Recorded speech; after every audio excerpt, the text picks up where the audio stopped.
В эфире новости, в студии Василий Радченко. Здравствуйте. Смотрите в программе. 7-й отравившийся антисептиком в Тате скончался в республиканской больнице. Начитавшись недостоверной информации в соцсетях, люди отказываются от прививки. Пример, что вакцина безопасна, жителям подала зампред Ольга Балабкина. В Москве завершается работа над историческим блокбастером «Сердце Пармы». В съемках участие приняла юная якутянка.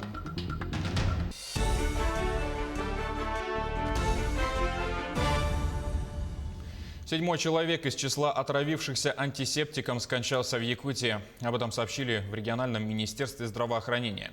В сообщении сказано, что еще один человек скончался в республиканской больнице номер 2. После отравления антисептиком число погибших достигло 7. Ранее стало известно, что 18 ноября компания из 9 человек в селе Татинского района распивала спиртосодержащие напитки в частном доме. На следующий день после распития 41-летняя женщина скончалась у себя дома. 4 мужчин скончались в реанимационном отделении районной больницы. Остальные пострадавшие были направлены санрейсом в Якутск и находились под наблюдением врачей в РБ номер 2.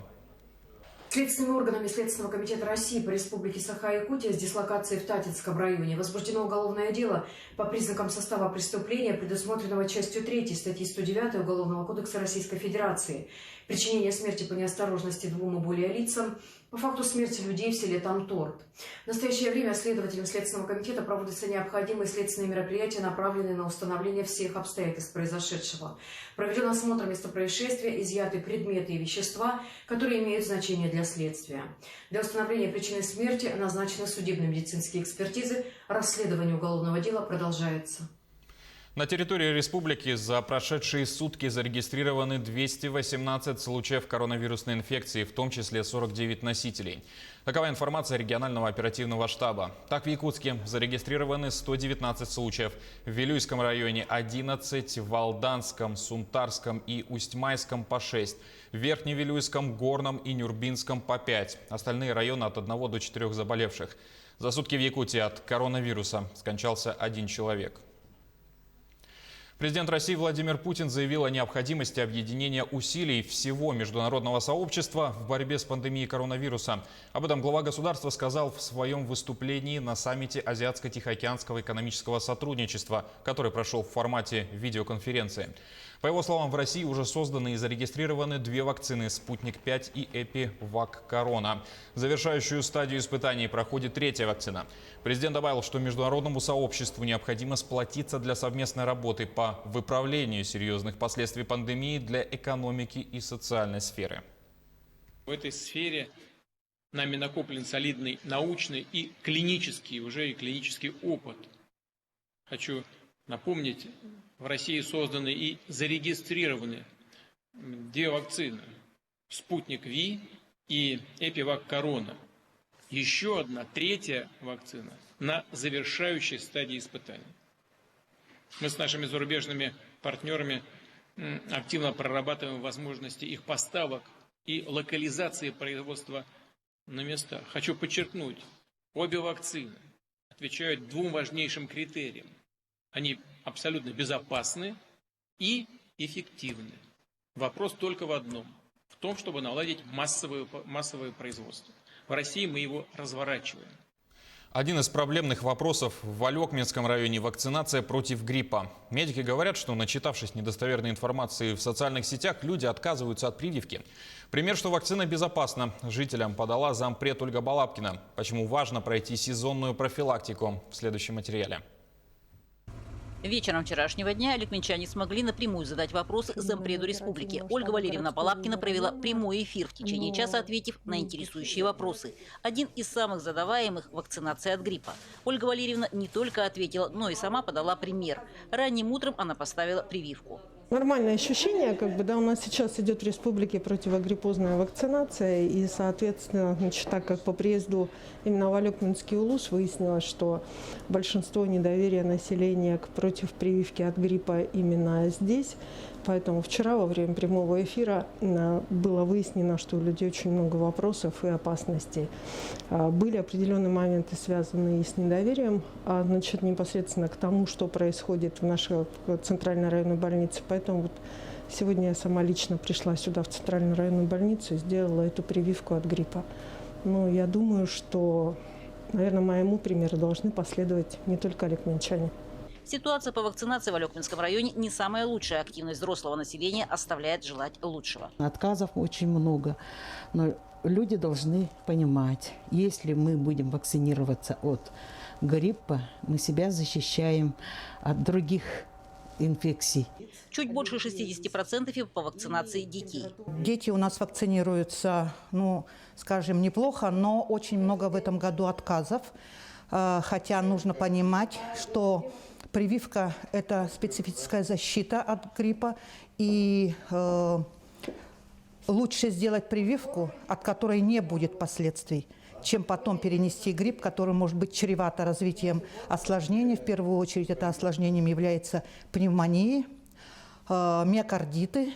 Вакцина не волшебство, говорят медики, но она поможет организму легче перенести инфекционные заболевания широкого ряда. Вот у нас совигрипп, которые, тут видите, у нас теперь 3 вида подтип AH, H1, N1, тут H2N2 и тип B уже. Раньше было 2 вида вируса, теперь 3 вида вируса есть здесь. Так что, народ, давайте, идите и вакцинируйтесь. Елена Фаст, Максим Копылов, Алекминск. В столице Алмазного края продолжается ежедневный контроль на соблюдение мер безопасности в объектах торговли и бытовых услуг. Административная комиссия совместно с сотрудниками полиции провели рейд в 17 торговых точках города. Выявлено по одному нарушителю среди покупателей и сотрудников магазинов. Проверяют наличие средств индивидуальной защиты, соблюдение масочного режима среди посетителей, а также обязательное наличие санитайзеров и проведение своевременной санитарной обработки. В целом в городе наблюдается положительная динамика в этих вопросах. Люди относятся уже с пониманием в связи с данной обстановкой. Как бы видно то, что все с маской, все понимают то, что такая обстановка у нас сложилась. В магазинах у нас предоставляются продавцами маски для покупателей бесплатно, где раздают, где продают по минимальной цене. У кого нет масок, некоторые люди говорят, что дорого покупать вот эти, нет возможности, либо забывают. Поэтому у нас мы предоставляем маски бесплатно нашим покупателям. Не надо покупать, потому что в магазинах есть и по 12, и по 15 рублей. У нас бесплатно. В стране продолжают оказывать поддержку семьям с детьми. К примеру, законом определены субсидии, компенсирующие покупку недвижимости. О том, какими льготами и выплатами смогли воспользоваться многодетные Усть-Майского района, в материале Юрия Таюрского. Государство давно расставило приоритеты в социальной политике. Чем больше детей, тем больше шансов получить государственную поддержку. И многие многодетные семьи входят в эти различные программы. Они входят у нас в разные программы, эти семьи. И особенно приятно, что есть такие семьи, которые действительно реально изменили свою жизненную ситуацию в лучшую сторону и смогли улучшить жизнь своих семей. Одна из таких многодетных семей в Усть-Майском районе – семья Ворониных. Они одними из первых еще в 2012 году вошли в республиканскую программу, которая распространяется на многодетные семьи, имеющие 5 и более детей. Целых 8 лет ждали они улучшения своих жилищных условий. Мы проживали в 4-квартирном доме. У нас печное отопление. Тяжело, конечно, бывало, что приходилось в большие морозы много топить. Последние года раз в неделю привозили. Тяжело, конечно, особенно когда были маленькие дети. Недавно многодетная семья Ворониных получила единовременную социальную выплату на приобретение жилья за счет средств государственного бюджета Республики Саха-Якутия. Добавив материнский капитал, они приобрели 4-комнатную квартиру. Комнаты большие. Тепло, даже жара. Мы здесь после печного отопления, как ощущаем, как жарко, да, хорошо дома. На большой дворовой территории есть баня, гараж, летняя кухня, хатун, теплицы. Месяц назад они переехали на новое место жительства. На сегодня еще 8 семей состоят в реестре в республиканском. Хотелось бы, чтобы еще кто-то в такую программу попал и, говорится, улучшил свои условия, да, жилищные. Мы сегодня помогли одной семье и также будем помогать другим нашим семьям, которые имеют 5 и более детей, в улучшении жилищных условий. В Усманском районе идет рост многодетных семей до 35 лет. Именно у них чаще всего вырастают трудолюбивые, неэгоистичные и отзывчивые, чем единственные дети в семье. Пусть в семьях будет побольше таких детей, ведь многодетные семьи – это будущее крепкой России. Юрий Таюрский, поселок Усьмая. А в Москве завершается работа над историческим блокбастером «Сердце Пармы». Картина расскажет о взаимодействии двух миров – Московского княжества и народов, населявших пермские земли в 15 веке. Одну из основных ролей играет юная якутянка Милена Сафронова. Как проходили масштабные съемки и что было самым сложным для маленькой актрисы, узнал наш субкор в Москве Максим Кардозов. Натурные съемки, масштабные декорации, воссоздающие города 15 века, 2000 человек массовки. Фильм «Сердце Пармы» — это настоящий исторический блокбастер с бюджетом в 600 миллионов рублей. В центре сюжета любовная история московского князя и дочери пермского царя. Языческую царевну в детстве и играет юная якутянка Милена Сафронова.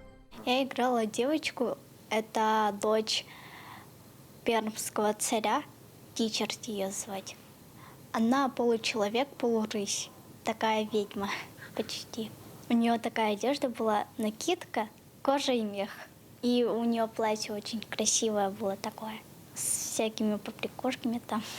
На съемки Милена попала по воле случая. Московские продюсеры никак не могли найти девочку на роль языческой царевны. На фотографии юной якутской красавицы они наткнулись в Инстаграме и пригласили на пробы.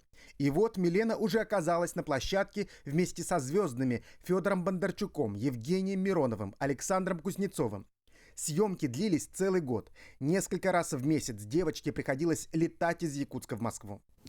Я отпрашивалась у своей классной руководительницы на 3-4 дня, и потом приезжала и училась. И так несколько раз. Съемки оказались настоящим приключением. Милене пришлось освоить езду на оленях, выполнять различные трюки. Испытанием стали и сцены, снятые в воде, а также зимой на Урале. Холодно было. Мы надевали такие большие куртки помощников, операторов. Еще нам включали такую пушку, она очень была громкой, и можно было сжечь накидку, одежду, которую шили. Фильм «Сердце Пармы» должен выйти в следующем году, а Милена готовится уже к другим съемкам. Ее утвердили на роль хозяйки Медной горы в новый сказочный российский проект под названием «Чук и Гек», где она сыграет вместе с известной актрисой Юлией Снегирь. Максим Кардозу, Джур Березкин, Москва. На этом пока все. Не забывайте носить маски, дезинфицировать руки и держать социальную дистанцию. До встречи в эфире.